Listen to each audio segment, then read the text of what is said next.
जय हिंद, नमस्कार। I hope कि आप सब अच्छे हो गए। आज का हमारा टॉपिक है हिंदी का। आज हम लेकर आए कुछ प्रश्न जो आर और जो भी परीक्षाओं में क्वेश्चन पूछे जाते हैं। ये बहुत ही इम्पोर्टेंट क्वेश्चन है जो प्रीवियस परीक्षाओं में पूछे गए हैं और जो पूछे जाने की संभावना है। तो चलिए देखते हैं, शुरू करते हैं। जैसा कि प्रश्न है हमारा, मीनाक्षी का पर्यायवाची है। तो मीनाक्षी का पर्यायवाची क्या है? सुंदरी है, दुर्गा है, मछली है, लक्ष्मी है। तो मीनाक्षी का पर्यायवाची क्या होगा? सुंदरी, दुर्गा, मछली या लक्ष्मी, इसमें से क्या होगा? तो यह होगा दुर्गा। आगे बात करते हैं हम अगले प्रश्न की। प्रश्न है हमारा, कौन सा शब्द नाक का पर्यायवाची नहीं है? तो यहाँ पर हम बात करते हैं नाक का पर्यायवाची कौन सा शब्द नहीं है। सर्प है, अहिर है, विषधर है, तुरंग है। तो कौन सा नहीं है इसमें से? सर्प है, अहिर है, विषधर है, तुरंग है। तो इसमें से कौन सा नहीं है? इसमें से तुरंग नहीं है। तुरंग घोड़े का होता है। अब बात करते हैं यहीं पर अगले प्रश्न की।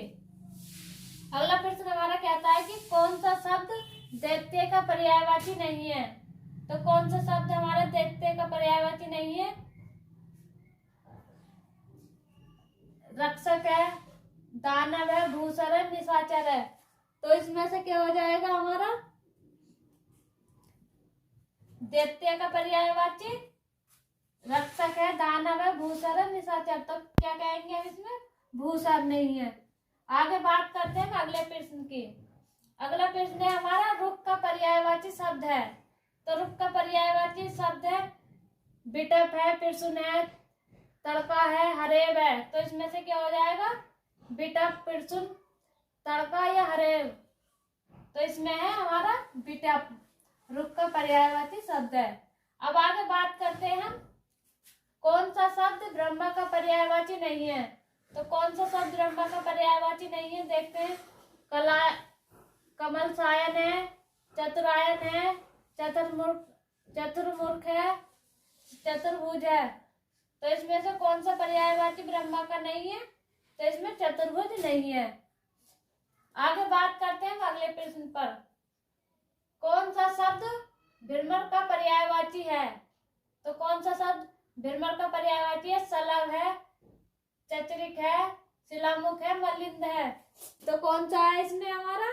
सलभ है, चतुरिक है और शिलामुख है या मलिंद है। तो इसमें हमारा शिलामुख। आगे यहीं पे बात करते हैं, कौन सा शब्द इंद्र का पर्यायवाची नहीं है? तो कौन सा शब्द नहीं है? पुरंदर है, शक है, माधवा है, गणाधिप है।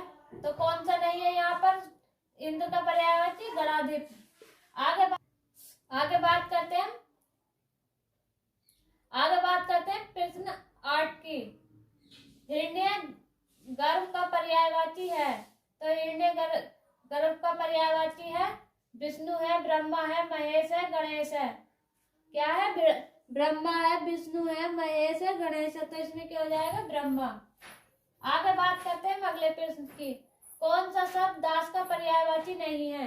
तो कौन सा शब्द दास का पर्यायवाची नहीं है? अनुचर है, परिकर है, भृत्य है, सेवक है। तो कौन सा नहीं है? परिकर दास का पर्यायवाची नहीं है। अब आगे बात करते हैं अगले प्रश्न की। पर्यायवाची शब्द का अर्थ है। तो पर्यायवाची शब्द का अर्थ क्या है? विलोमवाची है, प्रतिलोमवाची है, समानाभास है, समानार्थी है। तो पर्यायवाची शब्द का अर्थ होता है समानार्थी। और आगे बात करते हैं अगले प्रश्न की। तो चलिए देखते हैं, निम्न में से कौन सा शब्द शुद्ध है? तो कौन सा है? जज्वल्यमान, जयजल्यमान, जाज्वल्यमान, जज्वल्यमान। तो इसमें हो जाएगा जयजल्यमान, सही, सी वाला। आगे बात करते हैं अगले प्रश्न की। निम्न में से कौन सा शब्द शुद्ध है? तो निम्न में से कौन सा शब्द शुद्ध है? अभ्युत्थान है, अभ्युत्थान है, अभुत्थान है, अभिउत्थान है। तो कौन सा सही हो जाएगा? इसमें शुद्ध शब्द है अभ्युत्थान। बात करते हैं अगले प्रश्न की। निम्न में से कौन सा शब्द शुद्ध है? तो कौन सा है? उपरोक्त है, अपिरुक्त है, उपयुक्त है, अपुयुक्त है। तो कौन सा? अपिरुक्त, सी वाला सही हो जाएगा। आगे बात करते हैं अगले प्रश्न की। निम्न में से कौन सा शब्द शुद्ध है? तो कौन सा शब्द शुद्ध है? अनुग्रहित है, अनुग्रहित है, अनुग्रहित है, अनुग्रहित है। तो इसमें हो जाएगा हमारा डी वाला सही, अनुग्रहित। आगे बात करते हैं अगले प्रश्न की। निम्न में से अशुद्ध शब्द है तो कौन सा? महात्म्य है, संग्रहित है, बुराइयां है, रूप है। तो निम्न में से कौन सा अशुद्ध है? रूप, क्योंकि रूप है, रूप बड़े ऐसे लिखा जाता है। आगे बात करते हैं अगले प्रश्न की। निम्न में से अशुद्ध शब्द है तो कौन सा शब्द है? स्वास्थ्य है, दवाई है, स्रोत है, उन्नति है। कौन सा इसमें अशुद्ध हो जाएगा? तो हमारा हो जाएगा बी वाला, दवाई। दवाइयां ऐसे शुद्ध नहीं होता, ये वाला शुद्ध होता है, दवाई,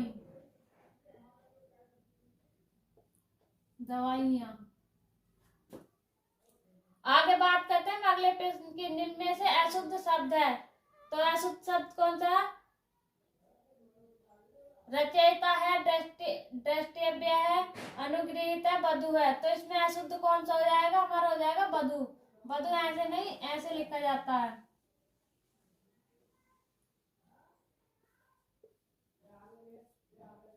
ये वाला सही है।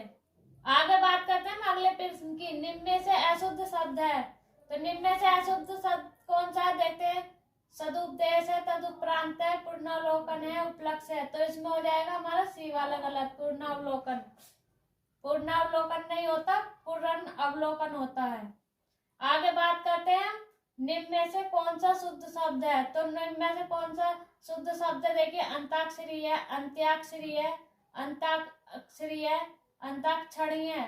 तो कौन सा है हमारा? अंत्याक्षरी शुद्ध है, बी वाला। आगे बात करते हैं निम्न में से अशुद्ध शब्द है तो निम्न में से अशुद्ध शब्द कौन सा है? उज्जवल है, श्रृंगार है, कवित्री है, श्रद्धा है। तो इसमें से निम्न में से अशुद्ध हो जाएगा हमारा श्रृंगार। श्रृंगार ऐसे सही नहीं होता, ये वाला सही होता है। और आगे देखते हैं। अब बात करते हैं अगले प्रश्न की। अगला प्रश्न है हमारा, खाट का तत्सम रूप है। तो खाट का तत्सम रूप क्या है? खटवा है, खाटवा है, खाटवा, खटिया है। तो खाट का तत्सम रूप होगा हमारा खटवा। आगे बात करते हैं यहीं पर अगले प्रश्न की। अगला प्रश्न है, पनही का तत्सम रूप है। तो पनही का तत्सम रूप क्या है? ताबूल है, पढ़ है, पढ़ही है, उपन है। तो क्या हो जाएगा हमारा? पनही का तत्सम रूप उपन है। आगे बात करते हैं, पोखर का तत्सम शब्द है। तो पोखर का तत्सम शब्द क्या है? देखते हैं। पुष्कर है, प्रखर है, पोषक है, प्रकर है। तो क्या हो जाएगा हमारा इसका?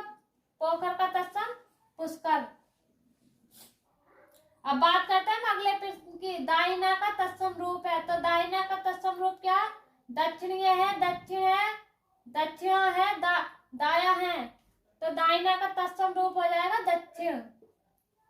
आगे बात करते हैं अगले प्रश्न की।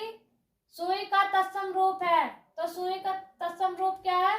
सूजी है, सुई है, सूची है, सूचक है।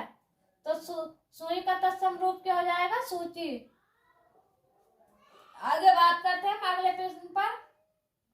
हस्त का तद्भव है। हस्त का तद्भव क्या हो जाएगा? हाथ हो जाएगा, हाथी हो जाएगा, हथनी हो जाएगा, हथियार हो जाएगा। तो हमारा हस्त का तत्सम हो जाएगा हाथ। अगला प्रश्न है हमारा, तत्सम से तद्भव बने सही शब्द युग्म को खोजिए। तो देखते हैं कौन सा। घट का घड़ा है, राग का रक्षा है, धान्य का धनिया है, बटी का बड़ी है। तो इसमें कौन सा सही हो जाएगा हमारा? इसमें सही हो जाएगा हमारा घट का घड़ा। आगे बात करते हैं अगले प्रश्न की। अगला प्रश्न है हमारा, निम्न में से तद्भव शब्द है। तो निम्न में से तद्भव शब्द कौन सा है? धाम है, धर्म है, पढ़ है, विष्णु है। तो कौन सा हो जाएगा हमारा इसमें? इसमें हो जाएगा हमारा धाम। आगे बात करते हैं अगले प्रश्न पर। अगला प्रश्न है हमारा, निम्नलिखित में से तद्भव शब्द है। तो निम्नलिखित में से तद्भव शब्द कौन सा है? बिहग है, खग है, पक्षी है, पंछी है। तो कौन सा हो जाएगा तद्भव शब्द हमारा? पंछी। आगे बात करते हैं हम अगले प्रश्न की। होस्ट किस श्रेणी का शब्द है? तो होस्ट किस श्रेणी का शब्द है? तद्भव है, तत्सम है, देशज है, विदेशी है। तो कौन सा है हमारा? होस्ट तद्भव। अगर वीडियो अच्छा लगा तो वीडियो को लाइक करें, शेयर करें और चैनल को सब्सक्राइब करें।